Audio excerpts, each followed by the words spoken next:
नेपाल की सड़कों पर भड़की हिंसा पूरी दुनिया का ध्यान खींच रही है।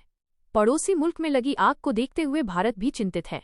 भारत ने पहले ही नेपाल में मौजूद अपने नागरिकों के लिए एडवाइजरी जारी कर दी है। हिंसा की आग में जल रहे नेपाल की हालत बिगड़ती जा रही है। सोशल मीडिया बैन और सरकार पर भ्रष्टाचार का आरोप लगाते हुए बीते सोमवार को शुरू हुआ प्रदर्शन ने हिंसक रूप ले लिया। गुस्साई भीड़ से बचने के लिए हेलीकॉप्टर से लटककर ऐसे भागे नेपाल के नेता, देखे वायरल वीडियो।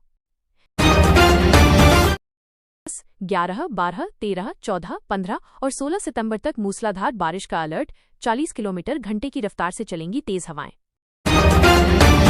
नेपाल की सड़कें आग की तरह धधक रही हैं।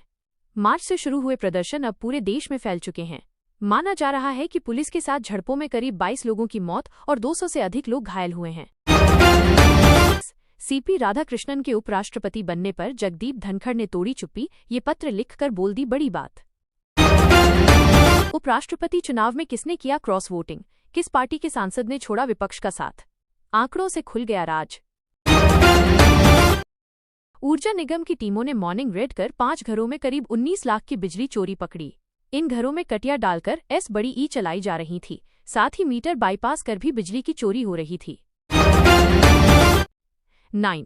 मेरठ की जिस हलाल कॉलोनी में हिंदुओं की नो एंट्री, उस पर गर्जा योगी सरकार का बुलडोजर। अब्दुल्ला रेजिडेंसी में 300 मीटर जमीन पर अवैध कब्जा कर बन रहे थे प्लॉट। खजाने के कागजों में 12,000 करोड़, केंद्र से आई नकदी कहां गई, कोई बताने को तैयार नहीं। आज से इस डेट तक होगा सितंबर माह का फ्री राशन वितरण, इन्हें सस्ते में 3 किलोग्राम चीनी भी। नेपाल में सोशल मीडिया बैन के खिलाफ हिंसक प्रदर्शन हुए हैं। इसके चलते प्रधानमंत्री केपी शर्मा ओली को अपने पद से इस्तीफा देना पड़ा। बताया जा रहा है कि ओली जल्द ही देश छोड़कर भागने की तैयारी में हैं। भारत के खिलाफ तेल उतना ताकतवर हथियार नहीं जितना अपने ही दिखा रहे ट्रंप को आईना, एक्सपर्ट्स ने कहा। राष्ट्रपति ने भारतीय इतिहास ठीक से नहीं पढ़ा। उत्तर प्रदेश की राजधानी लखनऊ के मडियाओं क्षेत्र में 68 वर्षीय सेवानिवृत्त सहायक अभियंता की हत्या का मामला सामने आया है। क्षेत्र के दिलकश नगर इलाके के निवासी अरुण कुमार मिश्रा की उनकी नौकरानी रामदेवी के पति मनोज पांडे ने ही गोली मारकर हत्या कर दी है। यह बड़ी खुशखबरी, केंद्रीय कर्मचारियों के लिए दिवाली तक हो सकता है 8वें वेतन आयोग का गठन, 8 महीने में आ सकती हैं सिफारिशें। सीपी राधाकृष्णन होंगे देश के अगले उपराष्ट्रपति। 452 वोटों के साथ बड़ी जीत, विपक्ष के सुदर्शन हारे। पंजाब के लिए पीएम मोदी ने खोला भंडार, 1600 करोड़ की वित्तीय मदद के साथ किए ये ऐलान। युवती के साथ कमरे में सेक्स कर रहे थे भाजपा नेता, किसी ने रिकॉर्ड करके कर दिया वायरल। 1.30 मिनट का वीडियो सामने आते ही मचा बवाल। उपराष्ट्रपति चुनाव में एक झटके में एनडीए के बढ़ गए 11 वोट, बड़ी पार्टी के समर्थन का ऐलान। से मोदी करते हैं कांग्रेस पर वार, उसी ने पलट दी नेपाल में सरकार, आंदोलन की असली कहानी। नहीं माने तो अच्छा नहीं होगा, यूएस ने अब लांघ दी सीमा, भारत से इस लहजे में की बात। मेरी तबीयत ठीक नहीं है, वरना मैं पीएम मोदी के पंजाब दौरे पर सीएम भगवंत मान ने दिया ये संदेश। उपराष्ट्रपति चुनाव में वोटिंग के बीच संजय सिंह का चौंकाने वाला दावा, तो परिणाम अप्रत्याशित होंगे। पीएम पद छोड़ना मंजूर, लेकिन सोशल मीडिया पर बैन को लेकर नेपाल के प्रधानमंत्री ने दिया बड़ा बयान।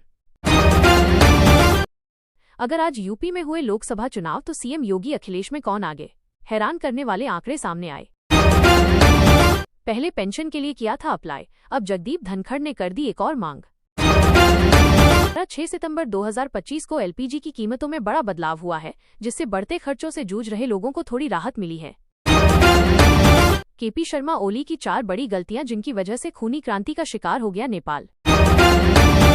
कौन बने देश के 15वें उपराष्ट्रपति, समर्थन में कितने पड़े वोट, विपक्षी उम्मीदवार का क्या रहा हाल। केंद्र सरकार का बड़ा फैसला, गाड़ी खरीदने वालों को खुशखबरी। कर्मचारियों और पेंशनरों के लिए खुशखबरी, सरकार ने किया 4% वेतन वृद्धि का ऐलान। 3 जीएसटी रिफॉर्म से बिजली बिल का झंझट खत्म, इतने सस्ते हो जाएंगे सोलर पैनल। कमाल है, देश में नौकरी की मारामारी, यूपी में एक नहीं 6 जगह जॉब कर रहा अर्पित सिंह, 9 साल से वेतन। सीएम योगी बोले, किस तरह की भर्तियां होती थीं। सोने की कीमत ने रचा इतिहास, पहली बार 1.10 लाख रुपए का आंकड़ा किया पार, निवेशकों में भारी उत्साह। 15 सितंबर से बदल रहे यूपीआई लेनदेन के नियम, फोन पे पेटीएम यूज करने वालों के लिए जरूरी खबर। नेपाल पीएम ओली ने सेना प्रमुख से मांगी मदद, तो सैन्य प्रमुख बोले पहले आप इस्तीफा दें। कौन है हमीरपुर एसडीएम, जिन्होंने किसानों से कहा ऐसा झापड़ मारेंगे कि पेशाब। खाद्य संकट पर था रोड जाम। प्राइवेट नौकरी करने वालों को झटका, अब 9 नहीं 12 घंटे करना होगा काम। इस राज्य की सरकार ने लिया बड़ा फैसला। हिस्ट्री शीटर को मारी थी 3 गोलियां, एक ने भेजा चीरा, दूसरी सीने में लग कमर की हड्डी में फंसी। किराएदार भी उठा सकेंगे नीतीश कुमार के फ्री 125 यूनिट वाले योजना का लाभ, सिर्फ करना होगा ये काम। नेपाल, डिप्टी पीएम विष्णु प्रसाद को प्रदर्शनकारियों ने दौड़ा दौड़ाकर पीटा, काठमांडू से आया मंत्री की पिटाई का वीडियो। क्या अब सेना के कब्जे में होगा नेपाल? ये है वो नियम जिसके कारण आर्मी ने संभाला मोर्चा। राष्ट्रपति के घर पर हमला, प्रचंड का घर जलाया, सड़कें धुआं धुआं, जलते हुए नेपाल के 7 वीडियोस। हसीना की तरह चली गई ओली की कुर्सी, पीएम पद से दिया इस्तीफा। नेपाल, प्रदर्शनकारियों ने तोड़ा जेल का फाटक, रबी लामिछाने को रिहा कराया। इस अमेरिकी टैरिफ का विरोध, पाकिस्तान को बड़ा इशारा, चीनी राजदूत ने भारत के लिए खोलकर रख दिया दिल। नेताओं को चुन चुन कर मारा, पूर्व पीएम की पत्नी तक को जला डाला, पूर्व राजदूत ने बताया क्यों उबला नेपाल। 14 सितंबर तक भयंकर बारिश की चेतावनी, 40 की रफ्तार से चलेंगी हवाएं, अलर्ट जारी। नेपाल पुलिस ने युवक के सीने पर मारी गोली, वीडियो देख फट जाएगा कलेजा। बांग्लादेश की राह पर है नेपाल, केपी ओली के इस्तीफे से खतरा बढ़ा, 4 पॉइंट में समझे क्या है पूरा विवाद।